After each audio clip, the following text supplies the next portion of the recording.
Revenge is a dish best served on the big screen with a big bucket of popcorn by his side. That's right, we're talking revenge movies, a genre that in the past couple of years I've become quite obsessed with. And I don't mean your John Wicks or Kill Bills, oh no. I'm talking more specifically Korean revenge films, a genre that surprisingly enough has quite the catalogue of great movies. And if you haven't yet set foot in this crazy subgenre, then I very much urge you to do so. However, I gotta warn you, they get a little weird and disturbing, so buckle up. The thing that I love so much about these movies is that they all have a different perception and shed a different light on the act of revenge. And it was when I watched the movie I Saw the Devil when I realised just how brutal revenge can be.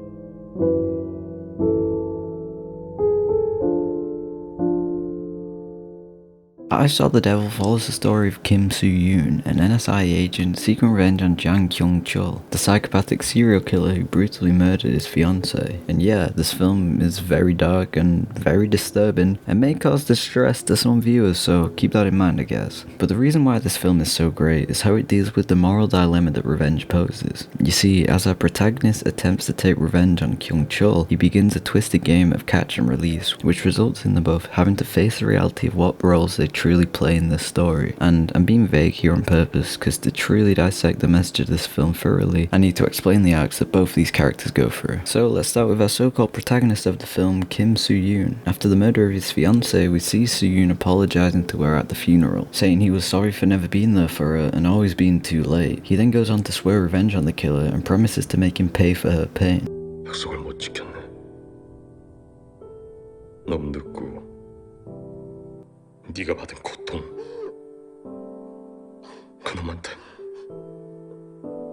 1000배, 10,000배 돌려줄게. Now, at first glance, this is a pretty standard start to a revenge movie. However, in these two lines of dialogue, we can understand the motives behind this character and what he goes through in the film. And I know that sounds obvious, but I'll explain what I mean in a moment. Okay, so Soo-yoon begins his journey of revenge, and after locating Kyung-chul, his fiance's murderer, he shows up at his house, just in time to save a young girl that Kyung-chul has kidnapped. Soo-yoon beats him up, and the girl escapes. And also, I just want to throw in the fact that the fight scenes in this film are freaking cool. Like, just look at this.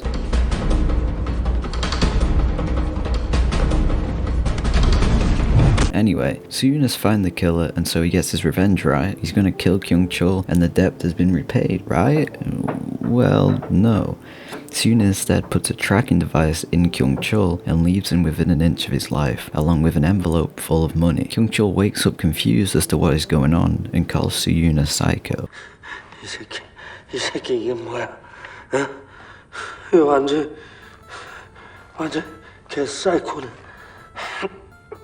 Now, just through this scene alone, we can learn a lot about Soo-yoon's character. He finally finds the man he's been looking for and doesn't kill him. He instead releases him with the intent of tracking him down again, and this could be seen through a multitude of perspectives. Soo-yoon's decision to let him go could stem from him not really feeling like he has fully got his revenge. He wants to torture Kyung-chul more as he promised to make him pay for his fiance's pain, and what he's done so far doesn't feel like the debt has been repaid. However, another way of looking at it is that Soo-yoon wants to continue hunting down Kyung-chul as he saved the kidnapped girl from a horrible fate, similar to the one his fiancée had, and he believes that he could save more victims. Both of these motives to keep the hunt active tie in perfectly to what Soo-yoon said at the funeral. The line about being too late to save her was redeemed when he saved the kidnapped girl, and the line about repaying the debt of pain explains why he let him go, as he doesn't believe the debt has been paid. But there's one other thing that is happening to Soo-yoon, and we can gather this from that word Kyung-chul called him, psycho. Throughout the film we hear this word said plenty of times, and every time is in reference to either Soo-yoon or Kyung-chul, and as well as some other characters who are also killers, and we'll get to them soon. But the fact that this word, as well as the word crazy, is only used when describing killers shows that Soo-yoon is becoming more of a monster and more like Kyung-chul.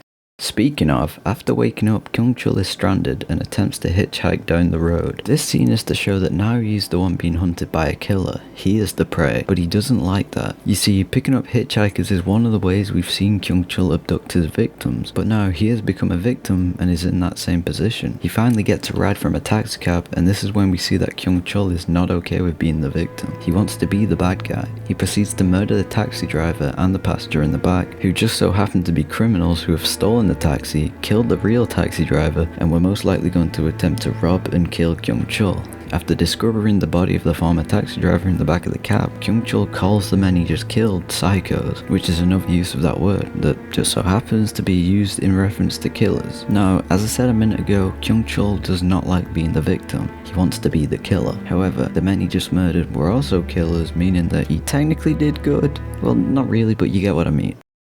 Kyung-chul cannot deal with this and instead insists on being the bad guy. We see this in the next scene as he goes to the hospital and tries to intimidate this old guy working there. He also is being really creepy towards this girl, and that's when Soo-yoon comes back into this and beats him up again, further showing the whole thing of him trying to continue the hunt because he wants to save the victims of Kyung-chul. Now, the underlying message that this movie conveys is that revenge will not solve anything, but instead continues the cycle of violence. Throughout the film, we watch as Soo-yoon becomes more and more obsessed with getting revenge and slowly becomes more of a monster. The message is told straight to Soo-yoon's character and us as the audience in the phone call scene with his fiance's father and sister. In this scene, we see the sister character beg Soo-yoon to stop, saying that no matter what he does to the killer, it won't change anything, and that nothing he does will bring her back. However, Soo-yoon ignores these warnings as he believes revenge to be important and dismisses her claims that it's meaningless violence. But what Soo-yoon fails to realize is that he's becoming the psychopathic killer that he aimed to seek revenge on. Towards the end of Act 2, Kyung-chul stops at his friend's house, who also happens to be a murderer. He explains the situation to him and his friend laughs, calling Soo-yoon one of them and that he is playing the hunter. And the theme of hunting carries out throughout the rest of the film. In this one scene, we see Kyung-chul reflecting on these words while staring at a deer head, which is symbolic as hunting because, you know, deers get hunted, you know. He realizes that the man that is hunting him down is a monster too.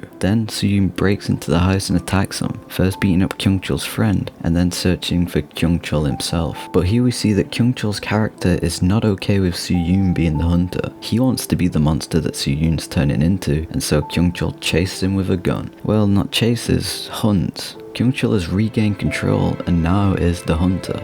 But nope, Soo-yoon pulls a page straight out of Macaulay Culkin's book and whoop, there he goes.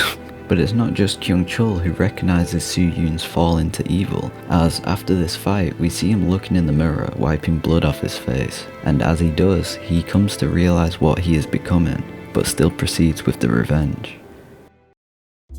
In the scene that follows, we are met with one of the strongest lines in the film in regards to the message, as the police detective confronts Soo-yoon's father-in-law about Soo-yoon's actions. He says this: 사람의 짐승을 상대하자고 짐승이 되면 되겠소. Here we are told that Soo-yoon's method of getting revenge will never work, as he is becoming just as much of a monster as Kyung-chul. Speaking of Kyung-chul, he's had enough of being the prey and instead begins to seek his revenge by going after Soo-yoon's fiance's father and sister, and he succeeds, killing both of them before Soo-yoon could even get there, meaning that Soo-yoon was late again. This cycle of violence continues as Soo-yoon recaptures Kyung-chul and decides to end this once and for all. And it's in this ruthless last scene where we see the reverse of the opening scene, as now Kyung-chul is begging for his life. Soo-yoon says that the real revenge will be killing him when he's in most pain, showing us that he's still trying to keep his promise from the funeral. We end the movie with Soo-yoon walking away and listening as Kyung-chul's family arrives at the house. Not understanding the situation, they open the door which is attached to a rope. When the rope gets pulled, Kyung-chul dies. In the final shot, Soo-yoon walks down the street. He has got his revenge, but at what cost? He begins to cry as he comes to the realization that even though he has won, he has lost everything he loved in the process, with the moral of it all being that revenge didn't solve anything.